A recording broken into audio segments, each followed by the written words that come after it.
दोस्तों,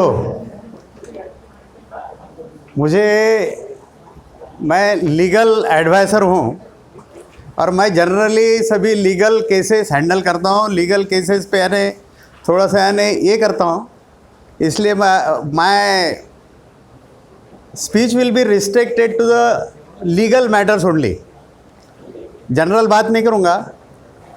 इसके सबसे पहले मैं एक कहना चाहता हूँ, जैसी ये अपने आंदोलन की दो शाखा है, एक है आंदोलन और दूसरा है ने लीगल फाइट कोर्ट में, supreme court, consumer court, high court वगैरह वगैरह, लीगल बैटल। तो मैं लीगल बैटल के बारे में बात करूंगा। और सबसे पहले एज ए लीगल एडवाइज़र मैं एक आश्वासन दिलाता हूं कि अपनी लीगल फाइट ये आखिरी हमारे साइड में या नहीं होंगी, हमारा विजय होगा।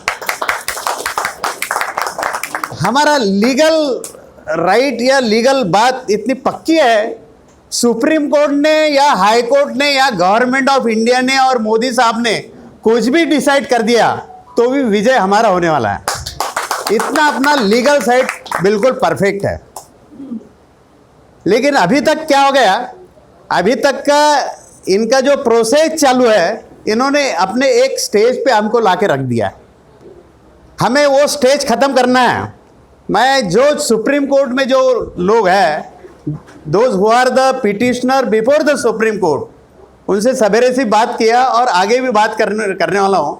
अपने को करना क्या है सुप्रीम कोर्ट में, जो सुप्रीम कोर्ट में जो वकील लोग हैं उनसे भी मैं बात करने वाला हूँ। जो 24/8/2021 का जो ऑर्डर है वो अपने को ख़त्म करना है।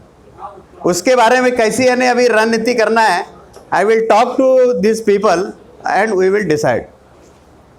ये दो चीज़ें हो गई।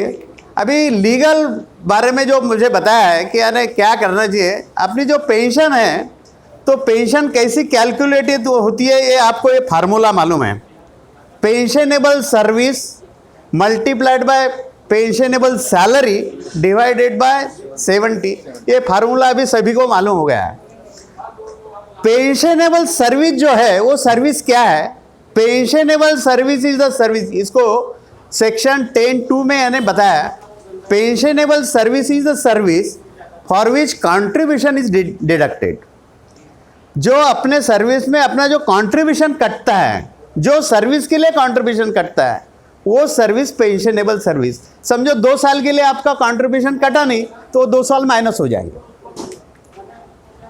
तो ये पेंशनेबल सर्विस क्या है, ये EPS 95 के सामने आगे चालू हुई, लेकिन इसके पहले EFPS था, एम्प्लॉयज़ पेंशन स्कीम। तो वो पेंशन स्कीम में भी यानी अपना कंट्रीब्यूशन कटता था 2.33%। तो वो 10(2) में जो लिखा है कि द कंट्रीब्यूशन जो सर्विस के लिए कटी है वो पेंशनेबल सर्विस, लेकिन अभी के अपने पेंशन के कैलकुलेशन में वो सर्विस काउंट नहीं होती है। 95 के पहले की सर्विस काउंट नहीं होती है। उसके लिए हम कंज्यूमर कोर्ट में लड़ रहे हैं। हमारे महाराष्ट्र में सबसे पहले सोलापुर कंज्यूमर कोर्ट में ये फैसला अपने साइड में हुआ है। बाद में सांगली, नासिक, पुणे, कोल्हापुर, नागपुर, ये सभी यानी कंज्यूमर कोर्ट में अपने साइड में यानी फैसला हुआ है और उन्होंने बोला है कि 95 के पहले वाली भी सर्विस काउंट करना चाहिए। तो ये जो एक पार्ट है पेंशनेबल सर्विस, इसके लिए भी हमारी कानून लड़ाई चालू है, लेकिन वो है कंज्यूमर कोर्ट में। उसको टाइम लगेगा। कंज्यूमर कोर्ट है, बाद में स्टेट है, बाद में नेशनल फोरम है, बाद में कोर्ट में भी, लेकिन one day it will be finalize. तो ये हो गया फार्मूले का आधा पोर्शन सर्विस।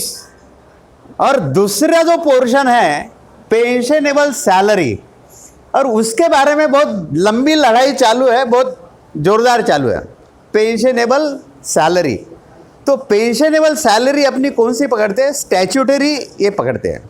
स्टैट्यूटरी लिमिट पहले 5,000 था, बाद में 6,500, 2014 से 15,000। तो ये पेंशनेबल सैलरी के जो लड़ाई चालू है तो ये लड़ाई के लिए जो जजमेंट है वो है आरसी गुप्ता का, जो साहब ने बताया है 4/10/2016 का। तो ये कैसा है, अभी ये जो है पेंशन स्कीम 1995 में चालू हुई, उस टाइम सभी लोगों का इसको विरोध था कि भाई ये पेंशन स्कीम हमको होना नहीं है, वो छटाक भर पेंशन मिलती है, उससे अच्छा है कि हमारा प्रोविडेंट फंड मिले, क्योंकि प्रोविडेंट फंड में उस टाइम 12% 14% रेट ऑफ इंटरेस्ट था। तो कम से कम पूरे ट्रेड यूनियंस और वो लोगों ने केसेस डाला, पूरे इंडिया में 35 रीट पिटिशंस थी, वो सब रीट पिटिशन सुप्रीम कोर्ट में ट्रांसफ़र हो गई, और ओटिस वेलिएटर वर्सेस यूनियन ऑफ इंडिया ये 2003 में एक डिसीजन हो गया, और 2003 से ये 1995 वाली स्कीम फाइनल हो गई। 2003 तक फाइनल नहीं थी क्योंकि कोर्ट में थी, 2003 में फाइनल हो गई, और फिर ये फुल फ्लेज में चालू हो गया। बीच में क्या हो गया है कि सभी लोगों का इसको विरोध रहने के कारण गवर्नमेंट ऑफ इंडिया ने इसमें अमेंडमेंट कर दिए 2096 में। 2096 में 3 मेजर अमेंडमेंट किए। ये फुल सैलरी पे पेंशन, ये पहले ये प्रोविज़न नहीं थी, ये 2096 में GSR 138 के कारण ये इंट्रोड्यूस किया। 1996 में अमेंडमेंट हो गया, फुल सैलरी पे पेंशन सेक्शन 11(3) प्रोविसो इंट्रोड्यूस किया उसमें। दूसरा हुआ कम्यूटेशन, और तीसरा हुआ ROC रिटर्न ऑफ कैपिटल। मैं इसमें डिटेल नहीं बताऊंगा। तो ये जो है फुल सैलरी पे पेंशन 11(11) का प्रोविसो, ये प्रोविसो क्या है, ये अपन जो लड़ाई चालू है फुल सैलरी पे पेंशन, ये कंपलसरी नहीं है, ये ऑप्शनल है। अगर एम्प्लॉय और एम्प्लॉयर दोनों जॉइंट ऑप्शन देते हैं कि हमको भाई फुल सैलरी पे पेंशन होना है और हमारा फुल सैलरी पे 8.33 पेंशन फंड में भेजो, तो ये फिर पेंशन मिलती है। ये आरसी गुप्ता ये रिटायर हो गया है और इसने एप्लीकेशन किया, उसका वो EPFO ने एप्लीकेशन रिजेक्ट कर दिया। बाद में वो हाई कोर्ट में गया, सिंगल बेंच के सामने, सिंगल बेंच में वो जीत गया।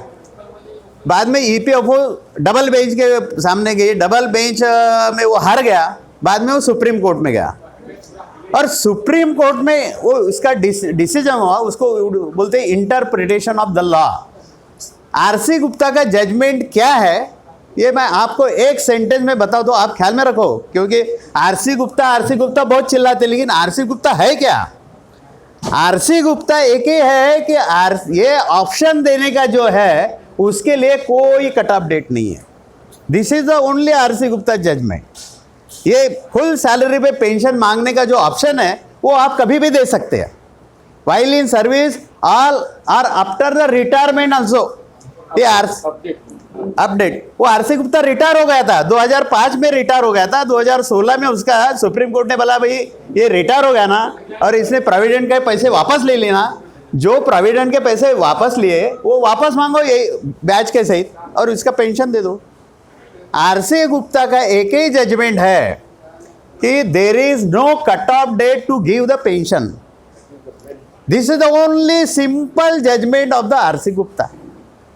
ये हो गया आरसी गुप्ता के तरफ तक, बाद में मैं आगे बता। ये एक पार्ट हो गया। दूसरा पार्ट हो गया, ये जो फुल सैलरी पे पेंशन की जो प्रोविजन थी 11(3) की, वो 2014 में डिलीट कर दिया। 2014 में इसमें अमेंड कर दिए, और बहुत सारे अमेंड किए, 5-6 बड़े अमेंड है। मैं 2-3 बताता हूँ। ये फुल सैलरी पे पेंशन वाला जो 11(3) का प्रोविजन था वो डिलीट कर दिया। उसके पहले कैसा था कि ये जो पेंशनेबल सैलरी कैलकुलेट करते थे वो 12 महीने का एवरेज करते थे, 2014 से वो 60 महीने कर दिया। उसके पहले कंट्रीब्यूशन एम्प्लॉय के पार्ट से कंट्रीब्यूशन नहीं जाता था, वो 2014 के अमेंडमेंट के कर दिया कि स्टैट्यूटरी लिमिट के ऊपर वाला जो पोर्शन रहेगा उसका कंट्रीब्यूशन एम्प्लॉय के कंट्रीब्यूशन से होगा। तो ये सब जो अमेंडमेंट थी अपन ने तो कुछ ख्याल नहीं दिया, लेकिन केरला वालों ने इसके ऊपर में बहुत ये किया, आंदोलन किया, और केरला में 15,000 लोगों ने हाई कोर्ट में पिटीशन डाला, कितना? 507 पिटीशन। 15,000 लोगों ने 507 पिटीशन केरला हाई कोर्ट में डाला।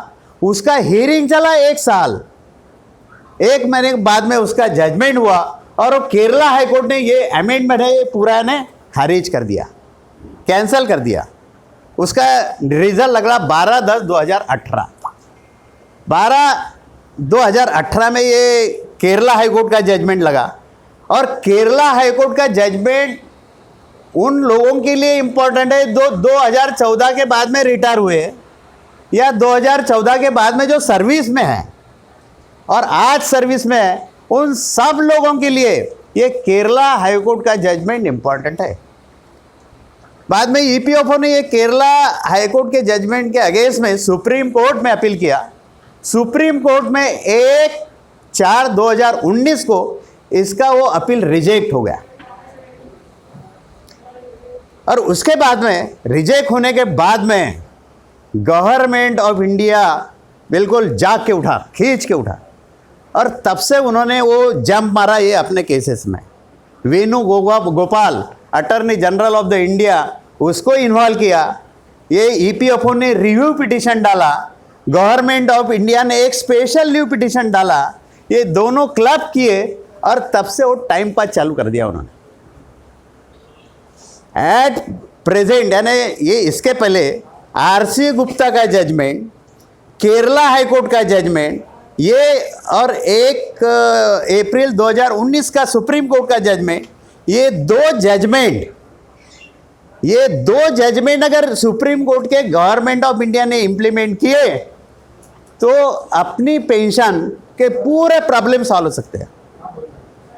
There can not be any problem. दूसरा क्या है, भगत सिंह कोश्यारी का केस है। तो भगत सिंह कोश्यारी जो स्टैट्यूटरी लिमिट के पहले कम पगार है उनके लिए वो बेनिफिशियल है। उसमें सबसे इंपॉर्टेंट है डीए। तो मैं इस पर नहीं भाषा करूँगा।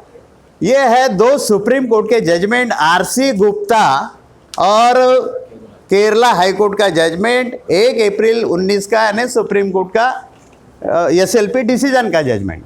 ये जजमेंट अभी चालू हो गए। और फिर वो रिव्यू पिटीशन और गवर्नमेंट ऑफ इंडिया का जो एसएलपी था, ये केसेस चालू थी, ये केसेस चालू थी। बहुत टाइम पास किया उन्होंने। इसके पहले आरसी गुप्ता के जजमेंट के पहले 2016 के पहले ईपीएफओ की 10 अपील सुप्रीम कोर्ट ने खारिज कर दी थी। और आरसी गुप्ता के बाद में सुप्रीम कोर्ट ने बताया कि भाई तुम हमारे तरफ आने का नहीं, तुमको ये इम्प्लीमेंट करने के सिवा दूसरा कोई मार्ग नहीं है। और इसीलिए ईपीएफओ ने आरसी गुप्ता इम्प्लीमेंट किया। उनकी वो पीआईसी की मीटिंग थी, सीबीटी की मीटिंग थी, तारीख वारीख मुझे सब मालूम है, पूरा डिटेल नहीं बताता। तो आरसी गुप्ता ईपीएफओ ने मान्य कर लिया, गवर्नमेंट ऑफ इंडिया ने मान्य कर लिया। बाद में 23 मार्च का सर्कुलर निकाला उन्होंने इम्प्लीमेंटेशन के लिए, और इसका इम्प्लीमेंटेशन चालू हो गया। बाद में 31/5 का दूसरा एक सर्कुलर निकालता, एग्जम्प्टेड, नॉन एग्जम्प्टेड, एग्जम्प्टेड के लोगों के लिए लागू नहीं होगा वगैरह। ये भी थोड़ा बाजू रख देते अपन। तो ये आरसी गुप्ता का 23 मार्च का जो सर्कुलर था, as per that circular implementation of the RC Gupta judgement was implemented. और पूरे देश में अभी तक नियर अबाउट 27,000 लोगों का इन्हें पेंशन रिवाइज हो गया। ये यहाँ तक अपन आ गए। दूसरा जो पोर्शन था 31/5 का, क्योंकि अपने आंदोलन के इसमें वो 31/5 का ने सर्कुलर हटाओ, वो भी एक डिमांड है। तो 31/5 का सर्कुलर अभी तक 6 हाई कोर्ट ने कैंसिल कर दिया। Telangana high court, Karnataka high court, Madras high court, Rajasthan high court, Delhi high court और झारखंड हाई कोर्ट। ये 6 हाई कोर्ट ने 31 मार्च का सर्कुलर ये कर दिया। तो यहाँ तक आने के बाद में ये जो है ना अभी तक अपना झगड़ा था एग्जम्प्टेड अनएग्जम्प्टेड, 31 मार्च का सर्कुलर, केरला हाई कोर्ट का दूसरा जजमेंट। तो तो बाद में क्या हो गया कि बाद में ये केरला हाई कोर्ट का जजमेंट, उसमें review petition, government of India की पिटीशन ये किया, बाकी 65 cases those were club together, और उसका हियरिंग चालू हो गया। और वो 2021 में हमने बहुत सारे करस्पॉन्डेंस किए, चीफ जस्टिस को लिखा, इसको लिखा, बहुत सारे लोगों ने लिखा, और उनका हियरिंग चालू हो गया। और जनवरी 2021 में चालू हुआ, और 29/1/2021 ये डेट को सुप्रीम कोर्ट के 3 जजेस के बेंच ने, जिसके अंडर में था यूयू ललित के अंडर में वो बेंच था, उन्होंने वो रिव्यू पिटीशन अलाउ कर दिया। रिव्यू पिटीशन अलाउ कर दिया। बाद में हियरिंग चालू हुआ, वो रिव्यू पिटीशन गलत से यानी अलाउ किया, ये हमने लेटर लिखा है, वो हम लीगल पूरा डिटेल बता, यानी वो स्टेटस पे आ रहा है। तो ये रिव्यू पिटीशन बहुत गलत तरीके से अलाउ किया है। दूसरा, बाद में 25/2/2021 को बाद में केसेस लगे, उन्होंने ये पूरे केसेस को 4 विभाग में डिवाइड किया, उसको लीड केसेस बोलते हैं। उसमें यानी वो गवर्नमेंट की रिव्यू पिटीशन, अपना गवर्नमेंट की यानी स्पेशल रिव्यू पिटीशन, ईपीओपी की पिटीशन, और दिल्ली हाई कोर्ट का 22/5/2019 का जो जजमेंट था खाद्य निगम का, उसके बारे में जो अपील थी, वो अपील एक राजस्थान का यानी 28/5 का कुछ भी एक जजमेंट है, उसके बारे में जो अपील है वो एक अपील, और कंटेम ऑफ कोर्ट केसेस थी, यानी कम से कम केरला में 300-350 कंटेम ऑफ कोर्ट केसेस थी। कुछ केसेस आरसी गुप्ता के जजमेंट इम्प्लीमेंट नहीं हुआ, उसके लिए केसेस थी। तो वो all contempt of court cases ऐसे 4 ये किए, और all contempt of court cases stay कर दिए। ये बहुत गलत किया, क्योंकि पिटिशनर का कोई ऐसा एप्लीकेशन नहीं था सभी स्टे करो करके। सिर्फ केरला हाईकोर्ट के अगेंस्ट में जो थे उनको स्टे करो करके प्रेयर था, बाकी प्रेयर नहीं था। लेकिन सुप्रीम कोर्ट ने पूरे स्टे कर दिए। और फिर बाद में वो फरवरी के बाद में मार्च में 2-3 के केसेस लगे, बाद में अप्रैल में, और फिर अगस्त में, और ये फाइनल हियरिंग हुआ 17 और 18 तारीख को। 17 और 18 तारीख को उन्होंने हियरिंग किया, ईपीएफओ के वकील का पूरा हियरिंग सुना, और 24 तारीख को अपने लोगों को बताया कि भाई तुमको क्या बताना है, कुछ बताते कि यार नहीं। उन्होंने आरसी गुप्ता रिव्यू अपना करेक्शन के लिए 3 जजेस बेंच के सामने भेज दिया। अभी सवेरे हमने वो दिल्ली वालों से भी बात किया, आरसी गुप्ता का जजमेंट ये अपना बेस्ट जजमेंट है। आरसी गुप्ता के भरोसे अपन सब लड़ रहे हैं। उन्होंने क्या कर दिया, 24/8 को ये केरला हाईकोर्ट का जजमेंट, ये गवर्नमेंट ऑफ इसका अपील, उसका अपील सब बाजू में रख दिया, और आरसी गुप्ता के ऊपर में हथौड़ा मारा। कैसा है, मेरा ख्याल है, मैं वकील नहीं हूँ, लेकिन मैं लीगली बहुत सारे पढ़ते रहे तो जानता रहो, पूरे इंडिया में अभी तक के हिस्ट्री में ऐसा कभी नहीं हुआ। ये इम्पोर्टेंट बात है। अभी तक पूरे इंडिया में आज तक के हिस्ट्री में ऐसा कभी नहीं हुआ। क्या नहीं हुआ? आरसी गुप्ता 2016 को लगा, आरसी गुप्ता ईपीओ ने मान्य कर लिया, आप RC Gupta government of India ने मान्य कर लिया, 23 का सर्कुलर निकाल लिया, सबको रिवाइज कर दिया, 27,000 लोगों की पेंशन रिवाइज कर दिया, तो आरसी गुप्ता फाइनल हो गया। आरसी गुप्ता फाइनल हुआ। ये जो केसेस थी 65 केसेस, इसमें आरसी गुप्ता गलत है ऐसा कभी किसी ने बोला नहीं, गवर्नमेंट ने बोला नहीं, ईपीएफओ ने बोला नहीं, कभी प्रेयर में रखा नहीं है। सिर्फ वो ईपीएफओ का वकील वो खड़ा होकर बोलता है कि आरसी गुप्ता गलत है, और only on that basis, only the statement of the council of the EPFO, supreme court ये मान लेता है और वो 3 जजेस बेंच के सामने भेज देता है। ये सबसे गलत काम हो गया है। हमने वो ललित की कंप्लेंट भी किया है, चीफ जस्टिस के सामने कंप्लेंट किया, प्राइम मिनिस्टर के सामने कंप्लेंट किया, राष्ट्रपति को भी कंप्लेंट कर दिया।